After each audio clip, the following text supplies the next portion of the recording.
What the hell was this? So I just got out of Run. Let's talk about it.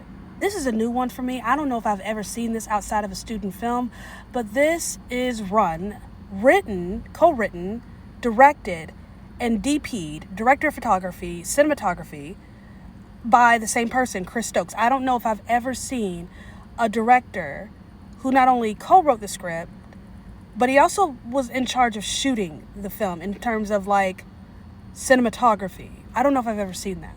The other screenwriter for this movie is Marcus Houston, aka Roger from Sister Sister, or for me, my little 10-year-old obsessed self, Batman from Immature. I have nothing nice to say about this movie, so we're gonna keep it short.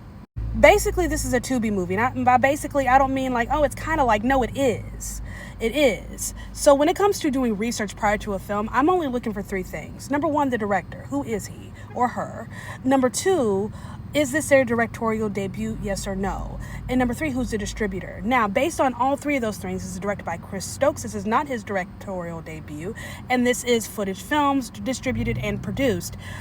Based on all of that, I was able to figure out, yes, this is basically a Tubi film. Chris Stokes has been making Tubi movies and BET originals for the last several years. Whatever your expectations are based on that, that's probably what this is. I don't know. This may or may not have been the worst thing I've seen on screen all year long. But I'm just going to treat this like I treat every other movie.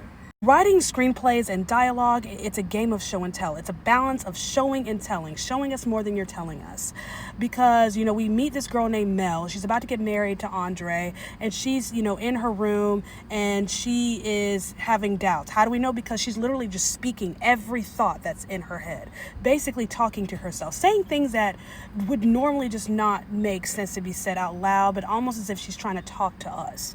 And it's just awkward and weird, and it's expository, and it's not necessary.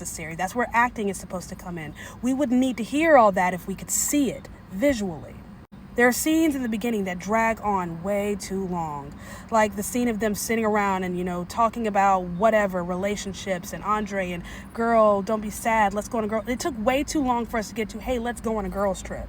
There are a couple of things in this film that give it away that it's written by a man. Because what were those bridesmaids' dresses?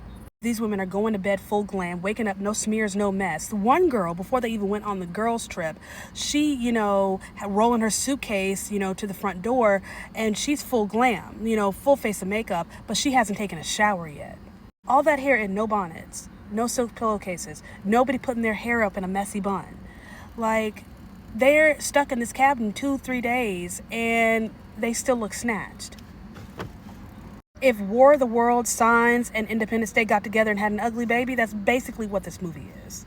Poor special effects. I don't know what that work was for the aliens. Was that costuming, puppetry, composite, maybe mocap? I don't know.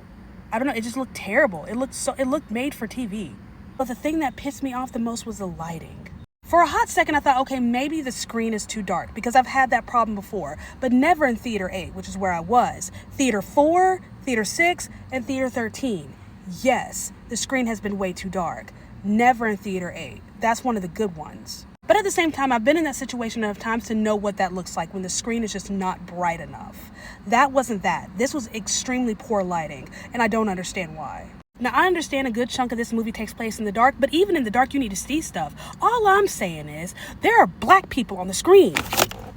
Light them. The lack of proper lighting for black actors has been a long-standing issue in Hollywood. Like, Hollywood can't quite figure out how to light black people. I don't know what the problem is. It's a 100-year-old industry. You'd think they get it down by now.